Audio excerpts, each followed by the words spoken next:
Thank you so much for having us. I'm so happy to be here in Charleston and get to see your beautiful home because you have such an amazing eye for antiques and you've woven them so beautifully into your space. And I can't wait to share your gorgeous home with our audience. Oh, Caroline, it's great to have you here.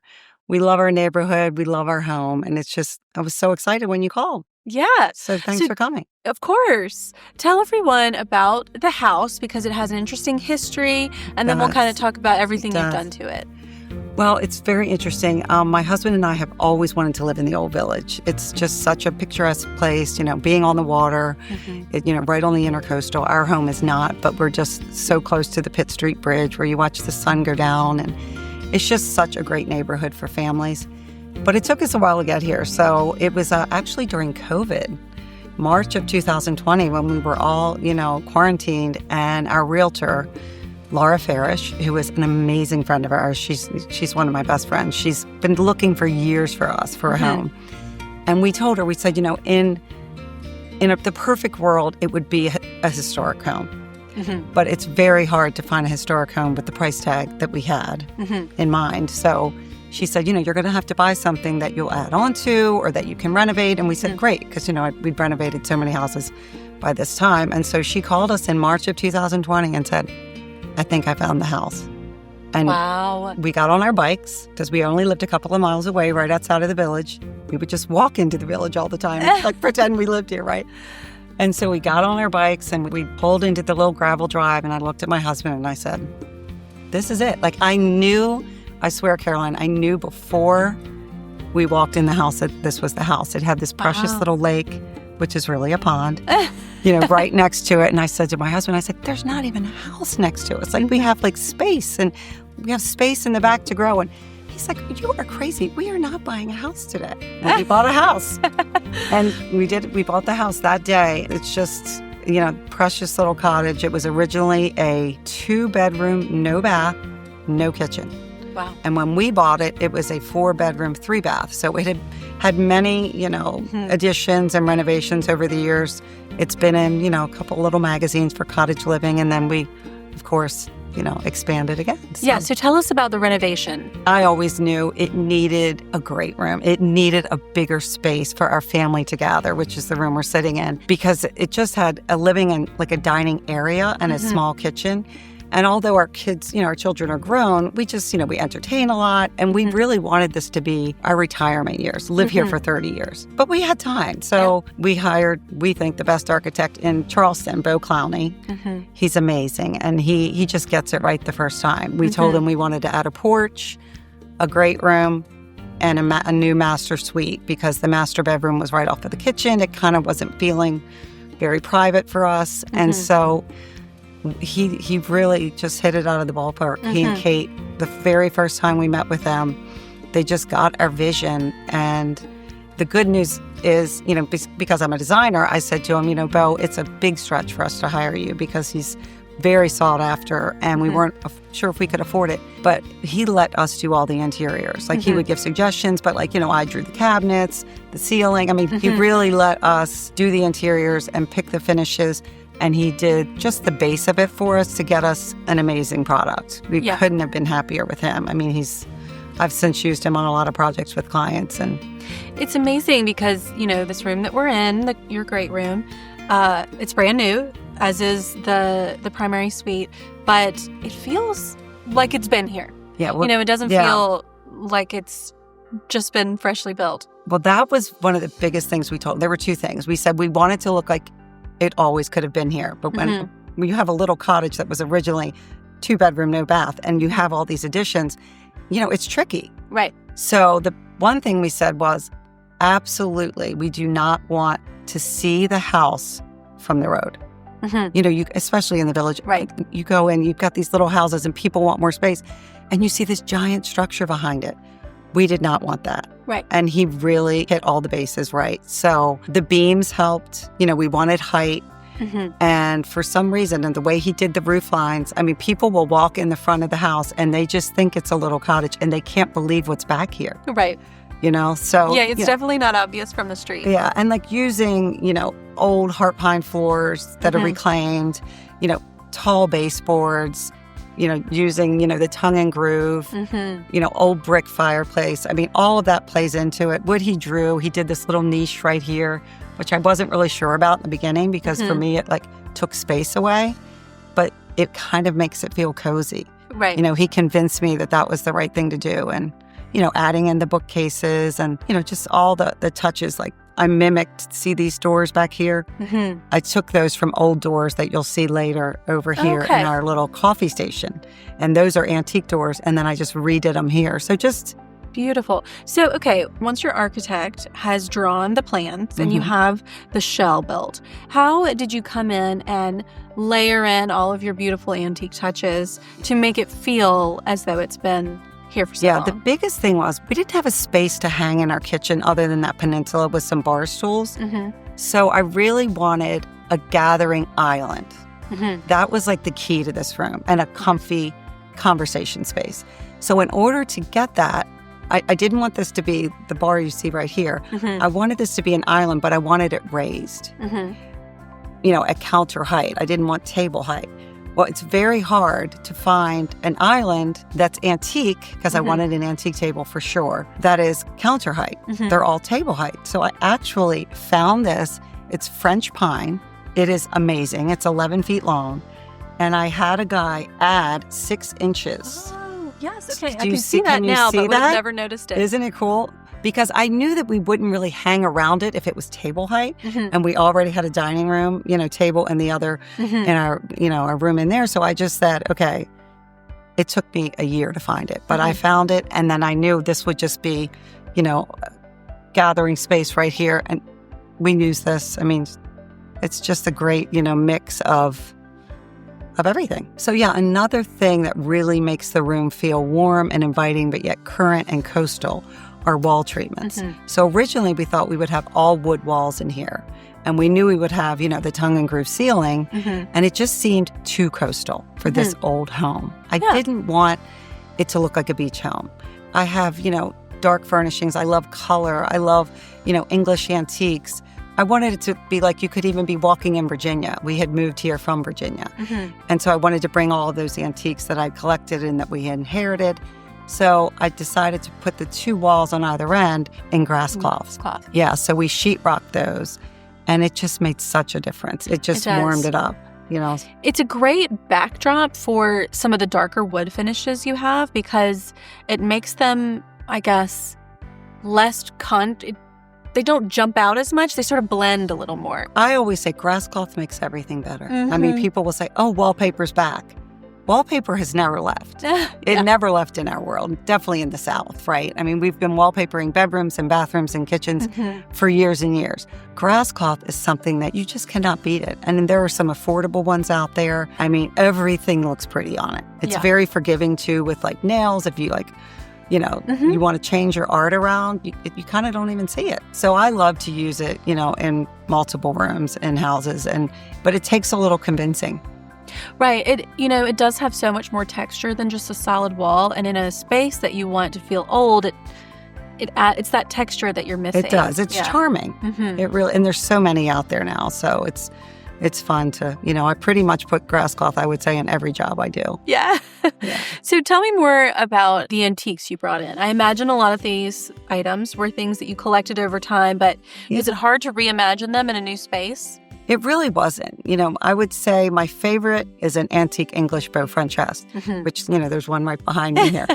And that is the first antique I ever bought. I actually bought it in Florida, if you can believe that, from an antique dealer. And I remember it was more money than I had ever paid for anything. I was, I think, 30 years old, and I paid him in 4 installments. And I've sold 100 Beau French chests since, but I can't part with it because it's like my first real antique. A true antique is something like technically pre-Civil War. But I would say, before the 1900s, I consider it true antique. But even like something from the 1920s, I mean, in today's world, that's considered an antique. So, I kept family pieces that were good pieces. My mother-in-law gave us so many things. They were both only children, she and my father-in-law, so we inherited many things. And I've since now given them to my daughter who has a home. Yeah. So that's fun. But it is always fun to I'm never stopping. I'm always finding another piece and exchanging them out. And my husband tells a joke. He goes, I never know what I'm going to wake up to. Like, in the middle of the night, you may have moved the nightstand right out, brought in something else. So, yeah, it's antiques they just warm a space. And I kind of tell my clients, like, if you don't want antiques, I'm probably not the person for you because it's going to be very hard for me to not bring in vintage and, Right. But that being said, of course, all new upholstery, other than maybe an occasional, precious little tufted chair in a bedroom or something that we've recovered. But, I pretty much stick to mixing old and new. But I have to have, as we call it, brown furniture anchoring, big rooms. Yeah, so I love the story of the Beaufront chest. And I'm curious how many different iterations you've had of it. Are you always kind of using it in the same way, house to house, or is it, an entry table in this house and a dining sideboard in this house? Like, how are you sort of rethinking things? I pretty much look at the space that is going to be seen a lot because this particular piece does mean a lot to me. And it's pretty much been in like our main living space. But I put them in bedrooms. I would say every client I have, they want them. They see them. It's just a beautiful piece of furniture. It truly is. So like the piece behind you that I got from Kenny Ball Antiques in Charlottesville. And, it's an English sideboard that I never thought in a million years that I would buy English oak. It's oak. But if you buy good English oak, people think, oh, oak, you think of like, the early 1900s, like the kind of yellowy oak. No, it's just a warm piece. It holds all of my, silverware. And so I knew I wanted these two pieces to anchor this room. And then everything else around it could be light and colorful. And, I have painted chairs and, pretty fabrics. And I've got painted black here with brass. So just these two pieces, this being just bought this for that space. Needed I needed like that long piece between these two windows. And this being the one that, I've had forever. So for listeners and our audience who maybe are interested in adding more antiques to their space, would you recommend, having some measurements and a space that you're looking to fill? Or would you recommend just kind of going and seeing what you like and what like catches your eye? Kind of both. You can't buy things that aren't going to fit in your home. But I've always told my clients, if you buy what you love, you will love your home. Like when I show them something, if I send them an antique and they go, unless I'm 100% sure that it's going to be perfect in that space, I say, no, we're going to move on to something else. You don't love it? We're not buying it. Why would someone spend $3,000 on an antique chest that they're not in love with? Right. So I would say, the easiest thing to do when you're starting out is to go to yard sales, go to even Goodwill, buy a little, silver tray that you can put pretties on. Like you don't have to spend a lot of money to bring in old things to make your house seem more inviting and warm. Right. But then invest in good pieces. But that doesn't mean that you can't find an English chest on Facebook Marketplace. You can. If you have time to peruse and wait, do that. But then go to your local, obviously antique stores and antique malls. But I go to a lot of estate sales, and I encourage my clients to do that. Go with your husband on the weekend. Take the kids even. The estate sales are great places to get deals. Right. I could show you some things you can't even believe. And we all, as antique dealers, we buy at estate sales, and then we put it in our shops. And sometimes we can mark it up 3 and 4 times because people just want to get rid of their things. So it's so fun. It's so much better than like having just everything look like a showroom. That's just never going to be my style. And I keep my things. And so to me, it's an investment. So investing in good antiques when you can afford it, just like good art, is just something that you're never going to, tire of. Right. You're not going to just throw out that brand new white console that everybody else has. It seems like patience is a important skill for every antique collector. Well, it's funny because when you called me, like, I thought, oh my gosh, the ceiling isn't done. I'm a big person of like, the ceiling is your 5th wall. Right. And so I quickly whipped up something that I was planning on doing, but, it's a work in progress. And to me, it's like when it's done, I would be kind of sad because I don't want it to be finished. Right. You know, can always start back over. Right. I want to keep doing it. Yeah. So I love taking my time. And, you know, as an antique dealer and a designer, you're so busy doing other people's spaces, and I'm so busy getting my shops looking good that I sometimes, you know, your own house, you think, okay, well, I want it to be perfect. And there's so many things out there that we can buy. So I tend to put it on the back burner because I'm just quite not sure yet. So do you never feel antsy, or you sort of anxious to try to race to the finish line? Or do you just try to resist that? No, feeling? and I tell clients that. You know, they'll want every wall filled. And I'll say, you know, don't you want to go on a trip and find an amazing piece of art together? I don't have to like it. You have to like it. And it's your home. And if you really want, if it's a condo that's like, you know, they just want it done because it's their beach condo. Of course, I'm going to do it all at once. Right. And I have installed 18,000 square foot homes where everything was done. And I mean, they didn't see it until they walked in and it's finished. I don't advise that. But if that's the kind of client you are, I'll do it. But I like things evolving over time. And most of my clients have budgets, you know, and I just said, if you want the master bedroom to be really perfect, let's get the kids situated. Let's get your family room set. You know, they'll say, well, what color are you going to paint the walls? Well, we have to do all of that together. So it takes time, you know, to kind of orchestrate the whole thing. And if they would kind of let me do my thing, I'll find them better pieces if they're patient. So when you moved in here to this home, did you have a vision for how you wanted every room to look? Or are you sort of getting ideas along the way for, you know what, now that I've lived with this a little bit, I think a wallpaper would be great on the ceiling? Oh, absolutely. Like these draperies here in this room, which I also have an ottoman out of those, and I love it. It's a fabric that I never thought I would use in this home because I've used it in clients' homes. But the reason I've used it in clients' homes is because I loved it. So I thought I was putting a completely different thing in here, and I kept thinking, why am I not using this fabric? This is crazy. So I finally just bit the bullet and did it because it really is one of the most beautiful, like pastoral scenes with so many different colors. It brought the blue in. I never saw blue in this room. And I have blue and white lamps with my beautiful Ballard Design green shades. And, you know, I brought blue in, but you really don't see blue in other places other than like on that one wall, but it kind of works, you know? Yeah, you're really more of a green I'm fan. green fan. Everyone knows it. I know my Instagram, my logo, everything. You know, as James Farmer says, green and white is always right. I mean, it's out there. It's right outside your windows. It's in nature, and to me, it is a neutral. You know, brown is a neutral, white and cream, of course, and green for me is a neutral. So I can put pops of red. I've always I think I had like one moment where I did like a neutral thing. We lived in Florida for about 4 years, and I did this neutral situation, and it was awful. I mean, it was pretty, and everybody walked in and thought it was great, and I thought it was terrible. And I never again, I was like, okay, I'm not neutral. I just can't do it. So. Well, I love the way you've used it throughout the spaces because it's kind of that common thread, but then it's not particularly dominant, though.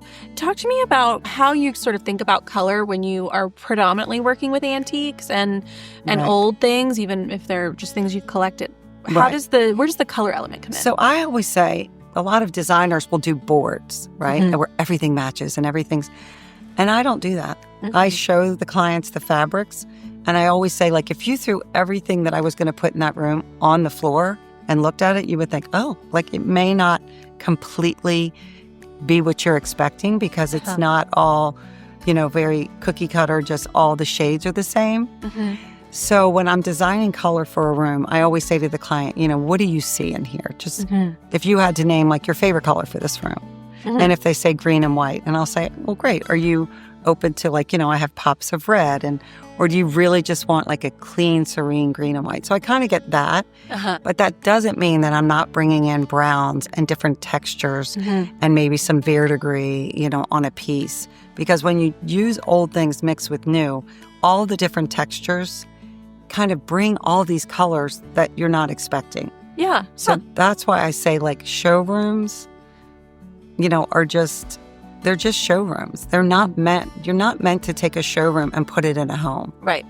You know, so. So do you think because I think for many of us, mixing different wood finishes and just different finishes in general can feel a little intimidating because you wonder, is it going to look strange to have these different pieces next to one another? So I guess, how do you advise your clients, and maybe even think about it for yourself, of what things can work together versus what things might sort of, clash? Right. Well, you want like painted pieces mixed with dark wood, mixed with, say a woven cocktail table with brass feet, and then you want prints. I always start with one bold print.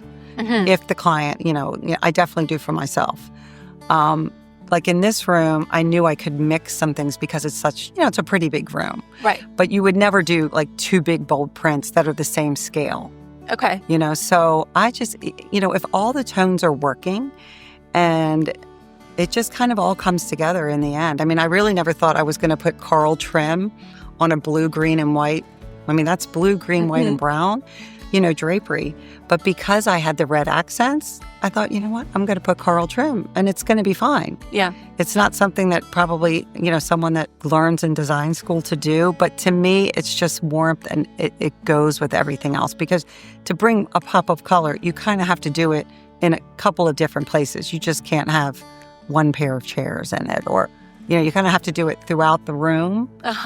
Right. You have to repeat it. Repeat it again, yes. So, okay, first off, I love that little checklist you just made. So we've got, maybe like a dark wood, a painted wood, and then, something woven, or maybe it's glass, some other finish that's not wood. Right. And then a bold print. That's a great kind of easy, I suppose, formula for people to try and feel like this is going to work and I can check it off the list. Right. But then I also, you're talking about the color palette, and I was curious in here, was the rug the jumping off point? Like, where did kind of that initial color come from?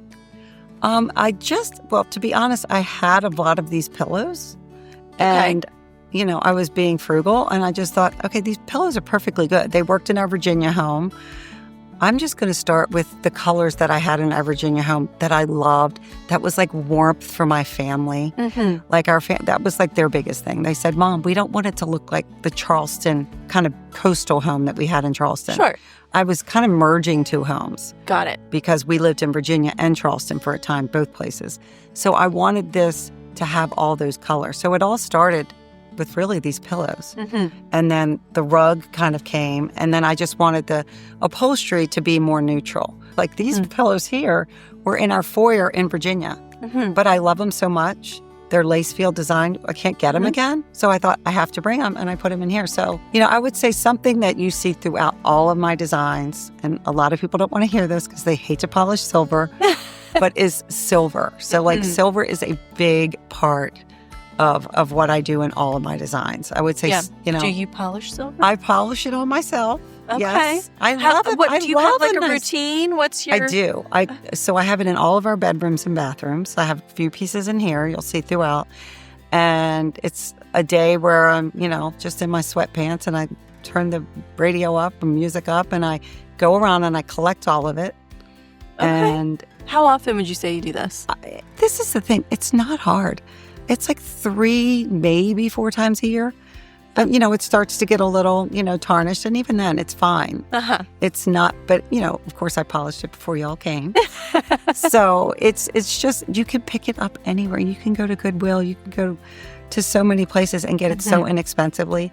And it's, I use it for entertaining a ton. Sort of a lost, or I guess an underappreciated it is element these days. You know, people aren't as keen to take their parents' wedding silver or those things. I have so many people, a lot of people that buy from me in my antique shops, and they'll say, no, but, my kids don't want my stuff. And I think how sad that is. Like, luckily what about your kids? My children do. My children are, yes, they really do. That, of course, because I will do their homes for them. So they know that if they don't, they probably aren't going to be getting my things. But yeah, they do. And my daughter, she'll laugh. She'll go, oh gosh, she goes, I have to clean the silver before Mom gets here, So another thing I use a lot of, which is a really good, inexpensive thing for people to do, is just like trays, like not even just a silver tray, but woven trays or wooden trays to kind of catch like the things, like a little tea, a little coffee tea setup, or something for like, your toiletries, like in a bathroom. I have one right here on the cocktail table, and it just, holds some matches and a candle and, some candies. You have them in all finishes, which I love. I do, yeah. So I mix new and old. I mean, you don't want a house full of fussy stuff. You don't want everything being, looking like your grandmother's house. Not that there's anything wrong with that, because, that's where all of these things came from originally, right? Right. But you do want, some current, clean line pieces so that, it looks like a good classic, look. Sure. Okay, you're talking about your silver, and we haven't touched on what a great hostess you are, but I think, you've clearly set up your house for hosting guests. And so I'm curious, what are the essentials when you're setting up a new home to kind of knowing that it's going to work for larger groups? So as you can see in this room, we started with this wonderful bar you see behind you. And it's just so accessible for all of our guests. All of when we have parties, we've got great deep, fridge pullouts. It's got an ice maker, a wine fridge, trash, the whole thing. So it gets utilized in so many different ways. That's why this island works. For parties, we can move the bar stools. We can have a buffet on it. We play games here. It's just so great for entertaining. I mean, It truly is. But when people entertain, I tell them, they get the silver out. Like that little silver dish that's on this, island back here, it sits there every day. It has, nuts in it or candies or cheese straws or whatever.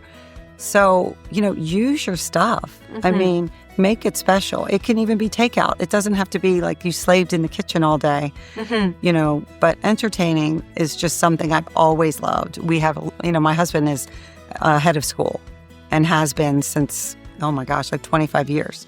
So we have entertained, so many people throughout the years, and we've lived on campuses. It's been a really fun life. So that, kind of it's just been something I've had to do.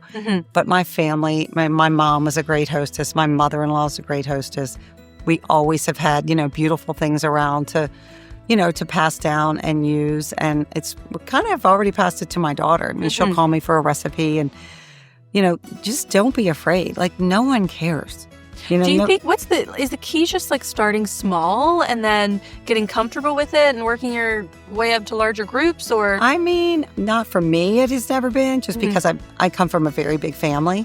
Right. I have a lot of cousins, and so you had big groups. Yeah, I mean, and, when we were younger, and I couldn't afford to have everyone for dinner and pay for all that. I mean, it was different when we were, we first were having children, so everyone brought something, but that didn't mean that I didn't make it all pretty.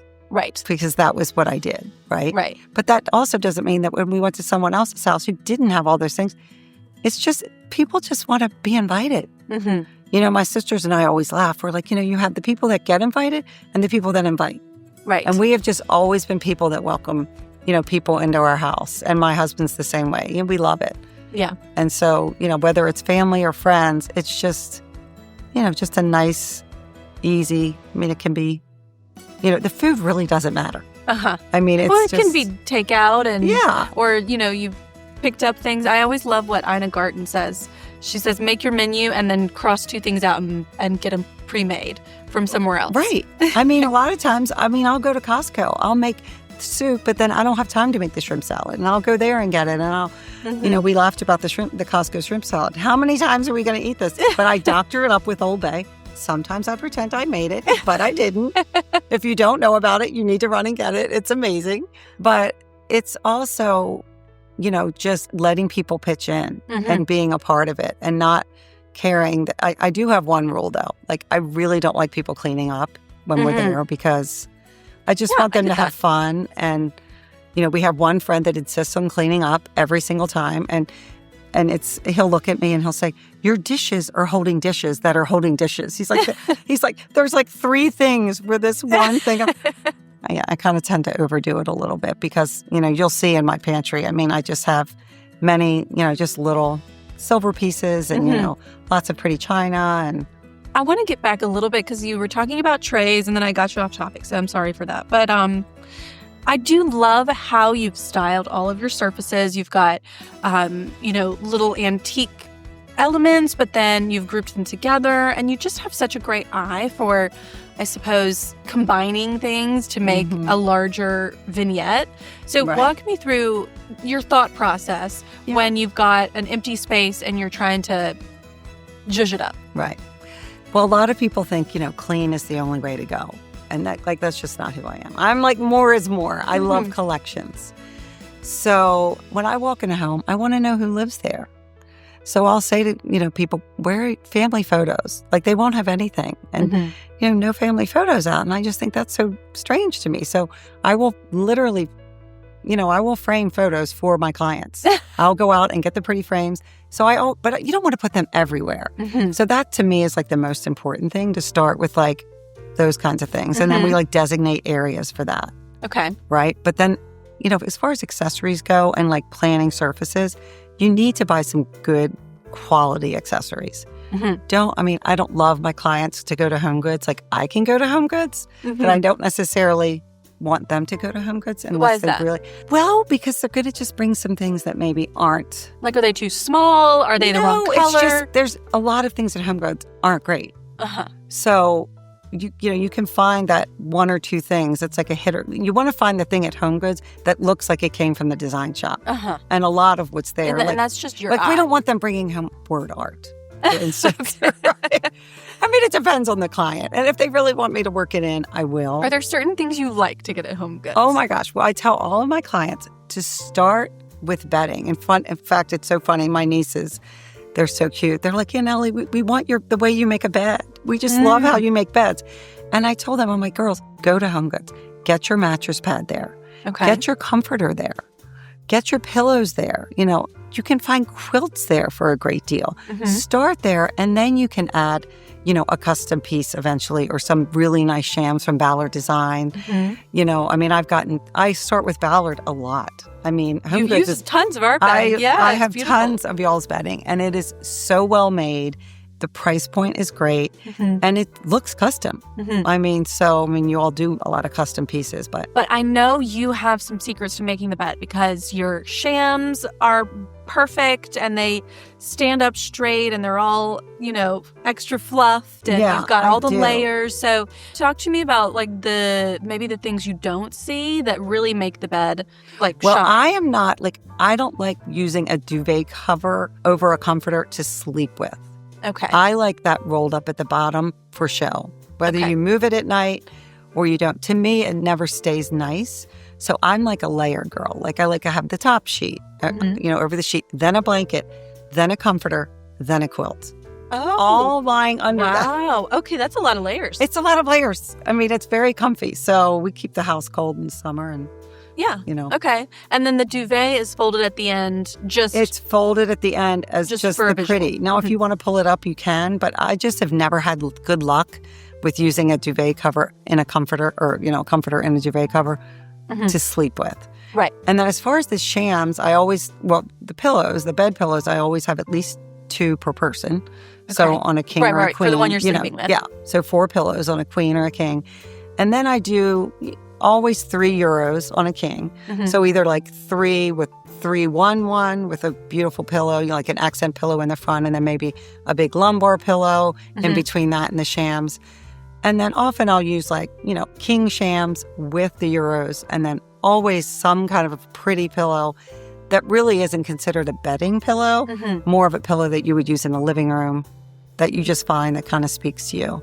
Because so many people, roll their eyes at all of the pillows on the bed, but you cannot deny that it looks great. My dad used to always say to my mom, oh my gosh, here comes the truck. I'm loading up the pillows every night. It's the same with turning out all the lights every night. It's the same thing.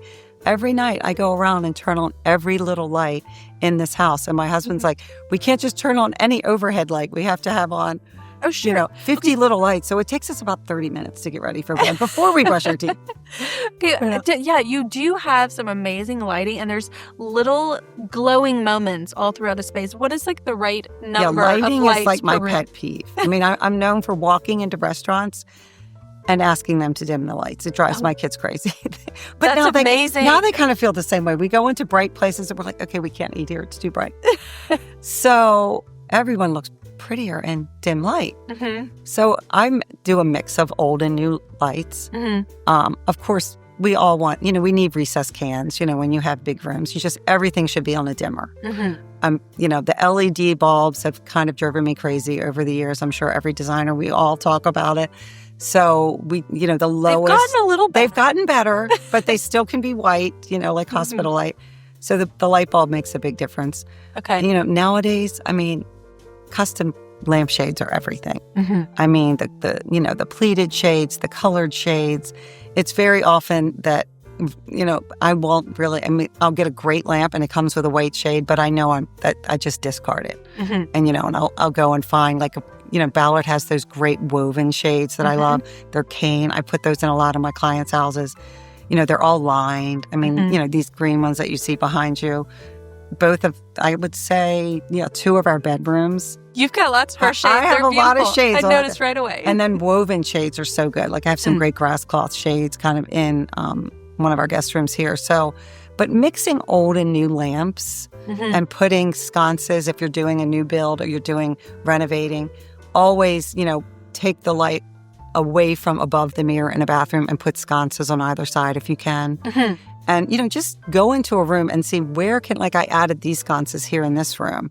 And those are old, brass, gorgeous swing arm lamps that most people would put in a library or in a bedroom. And, they've got that great toll shade on them, just that black in this room. I knew I had to have them. I wasn't sure where they were going to go. And I just think they just fit that space, on either side. So do you feel like just every dark spot in a room go in and try to come up with a way to light it? Or yeah. Okay. Now they have those little, I have one over here, one of those little chargeable lights that you can just pop in, you put them outside. I never, great. when those first came out, I thought, that is ridiculous. I am not going to have a chargeable lamp. I've bought them now. I went to my girlfriend's house and she had one and I thought that is the cutest thing. And it just will glow up a little space. Well, they're great for outdoors as well. Yeah. They are. And, the library lights over bookcases. Are they really to light up the bookcase? Kind of. But it's just, they're art lights. But it just, they're such a great look. The unlacquered brass is just it's so popular right now. And there's a reason, because it just looks like it was there forever because it's such a pretty finish. Yeah. And so this light behind us, it's a Paul Ferrant lamp. And Ainsworth Noah out of Atlanta sells it. And I found it actually, I guess I found it online. And the retail on it was so expensive. So I thought, okay, well, I will buy this wholesale. And they told me the price, and I still couldn't afford it. I could not justify it. So I went on First Dibs and every website I could find. And I finally found it secondhand. Okay. And Amazing. it was half the price of wholesale, and it still was a lot. But it really made this space, It's just, but yeah, if anyone would like it, it's Paul Ferrant. You can order it. Okay, we have not talked about you were talking about the rechargeable lamps, and we haven't talked about the porch yet, so I want to touch on that before we wrap up. Okay. So tell me about the porch. We're obviously in Charleston, and I know summer's a little dicey. Maybe you're not out there as much, but certainly the rest of the year. What do you need to make a porch? It's funny, when we bought the house, my husband said, when he said, absolutely, we're not doing one thing, I hope you're happy with this house. He goes, well, we might just we could put a porch on the back. So we always just talked about this porch that we were going to have. Mm-hmm. We never talked about the great room at first because we were all going to be happy with the living space that was currently there. And when we got into it and we started living here, we realized we really needed a bigger space. And so when we talked to Bill, we said, we want a porch. And of course, you only have so much space that you're allowed to build on in the old village, just like everywhere. So we told him we didn't want to see it from the front of the house. And we added a fireplace to it. So it jutted it out a little bit. And then when he drew it, I said, Bo, it's kind of tight, with furniture. And he said, well, you didn't want to see it from the front of the house. But he said, let's just take it out 2 more feet. You'll only see the fireplace. I think it'll be nice. It'll just jut out just to show people there's a little screen porch back there. So that's kind of how this whole room came to be. And we kind of have double fireplaces. So we have a nice backdrop on the porch with the brick wall from the interior fireplace, which was the perfect backdrop for the sofa. And then I put that big old mirror that's just kind of like a woven mirror that's just opened up the space because it's not a big porch. Right. But I knew how we would use the space with the TV over the the cypress mantle over the fireplace. And I'll tell clients a lot, do you want the room to be comfortable or do you want it to be spacious? And to me, I always go for comfort. So even though it's a little tight out there with the seating, we can sit, 10 people comfortably, in a room that's not that large. You mentioned asking your clients whether they want the space to feel spacious or comfortable. Do you think people kind of mistake those two for the same? No, I'll say to them, in photographing a room, maybe you wouldn't want all of these things in here, but you have to live in the space. So normally there's an ottoman right here, right at our feet. And it's a little cluttered. But guess what? Every night when we sit on these chairs, we put our feet up. Right. So if we're having a party, I'll move the ottoman so that we can move around the space, more. But there are a lot of people that they don't want this much stuff. Right. They don't have parties a lot.